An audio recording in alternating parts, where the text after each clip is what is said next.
Aproveitando esse espaço da sexta-feira,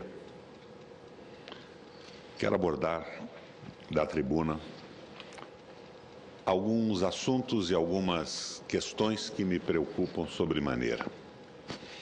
Quero iniciar pelo que tenho visto nos jornais, nas televisões e nas rádios sobre a prorrogação das concessões de energia elétrica por parte do governo. É um escândalo anunciado. As concessões estão vencendo agora. E tudo indica que o governo trabalha para prorrogá-las sob o pretexto de diminuir o custo da energia para o país. Vossa Excelência abordou o custo altíssimo da energia no Brasil, eliminando a cobrança de alguns impostos federais. É o absurdo dos absurdos. Veja, senadora Ana Amélia, que a intenção declarada é diminuir o custo da energia diminuindo impostos. Quando, na verdade, estas usinas geradoras hidrelétricas passam para o patrimônio da União pelo fim das suas concessões. Outro dia, conversando com um ex-diretor da Petrobras, meu velho amigo Hildo Sauer, ele me chamava a atenção para esse problema e me dizia: Requião, o caminho correto para a redução do custo da energia, ou mesmo viabilização de recursos para investimentos, seria não a prorrogação das concessões, porque mesmo empresas públicas como a do Paraná têm o controle do Estado, mas as ações já foram privatizadas em governos anteriores.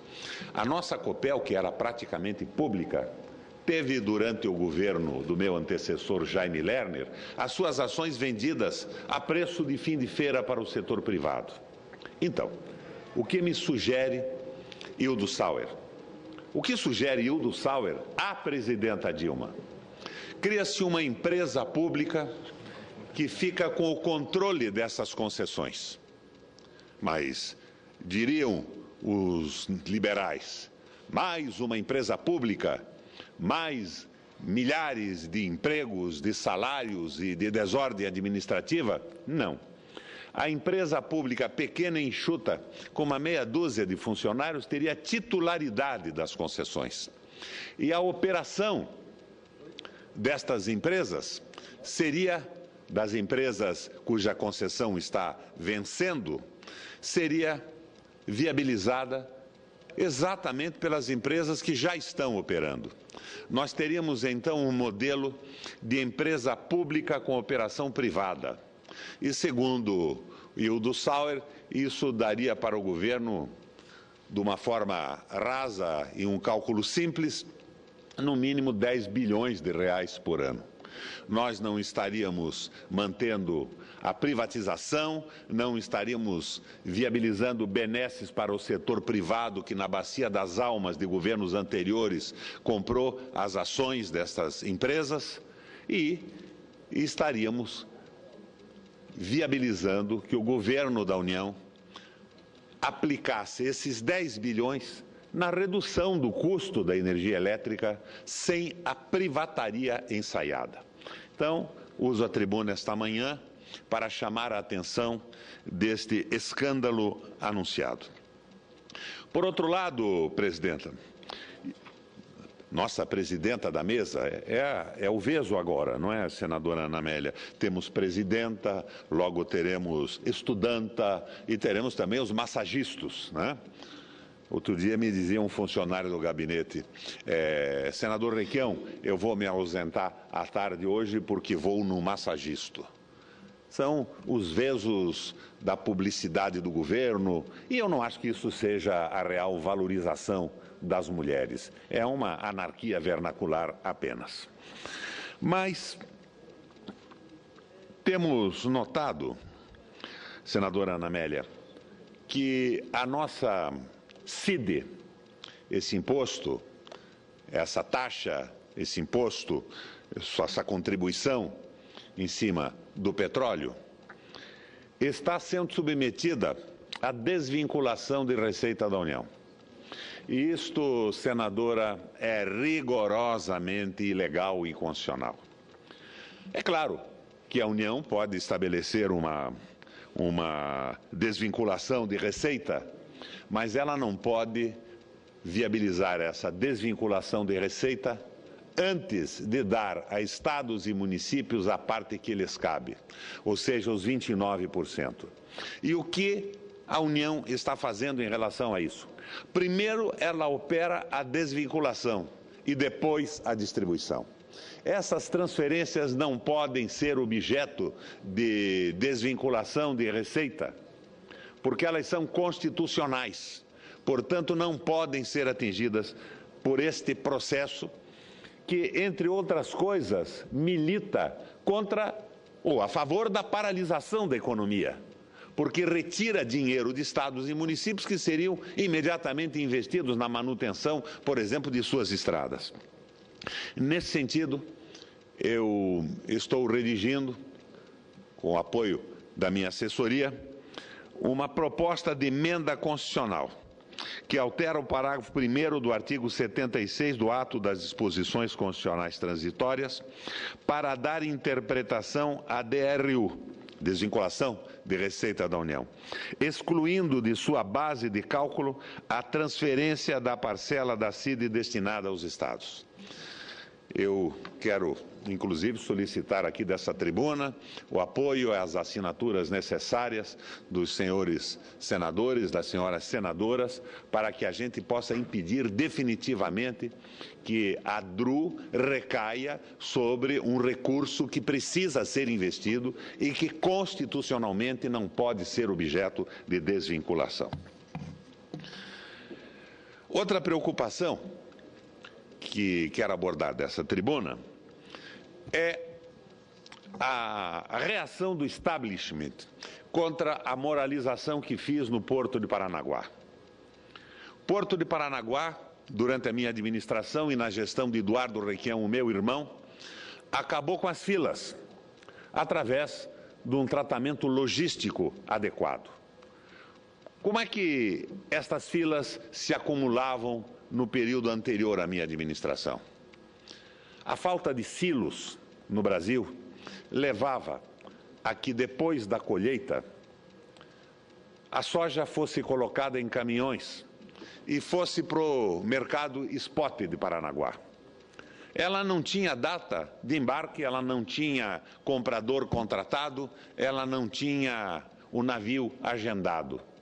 E as estradas do Paraná, sem nenhuma condição para os caminhoneiros, se transformavam em silos, com estacionamento, às vezes, de centenas de quilômetros. Passamos a exigir que só fosse enviado para o Porto de Paranaguá a soja previamente comercializada. E o Porto de Paranaguá passou a ter uma agilidade extremamente superior ao do conjunto dos portos brasileiros. Em determinado momento, exigimos no Porto de Paranaguá a separação da soja transgênica e da soja convencional não contaminada pela transgenia. Isto foi objeto de gritos de partes do setor empresarial comprometido com as tradings e, evidentemente, pelos interesses da Monsanto, monopolista da transgenia, que não queria deixar que o Brasil pudesse vender soja convencional, que tem no mercado internacional um preço significativamente maior do que da soja transgênica. Até ações contra o superintendente do Porto tramitam hoje na Justiça.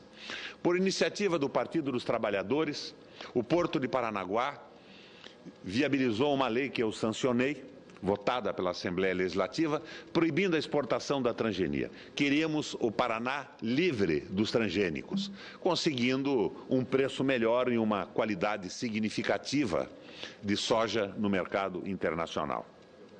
Numa reunião com o presidente Lula, tive dele esta garantia: o Paraná será uma exceção, porque naquela época a transgenia não entrava no Paraná com a velocidade que entrou no Rio Grande do Sul, por exemplo. que o transgênico no Rio Grande teve uma proliferação extremamente rápida em função das más condições das lavouras gaúchas, dos insos que reclamavam a utilização do glifosato para o plantio, e a única soja que resistia ao glifosato era a soja transgênica. Para minha surpresa, depois desse acordo que fiz com o presidente da República e com o ex-ministro José Dirceu, sai logo depois uma medida provisória, exatamente em sentido contrário, e liberando a transgenia, e na Justiça derrubam a lei que garantia ao Porto de Paranaguá a exclusividade da soja convencional. A partir de então, passamos a exigir no Porto de Paranaguá a separação. Tudo bem, o Porto exportaria a soja transgênica também, mas não exportaria misturada com a soja convencional de melhor qualidade e melhor preço no mercado internacional. Até hoje, somos, e quando digo somos, é o meu superintendente do Porto, objeto de ações do Ministério Público Federal para cobrar indenizações por ter atrapalhado os trabalhos da Monsanto no Brasil. Absolutamente terrível o comportamento do Ministério Público, e eu espero que isso seja rapidamente derrubado em juízo. Mas, recentemente, o nosso Supremo Tribunal tem consolidado uma outra questão que também envolve o Porto de Paranaguá, que é a publicação do salário completo, da folha de pagamento dos funcionários públicos, dos funcionários das empresas públicas, como é o Porto de Paranaguá, embora seja uma empresa pública especial, porque conta com significativa receita da sua operação.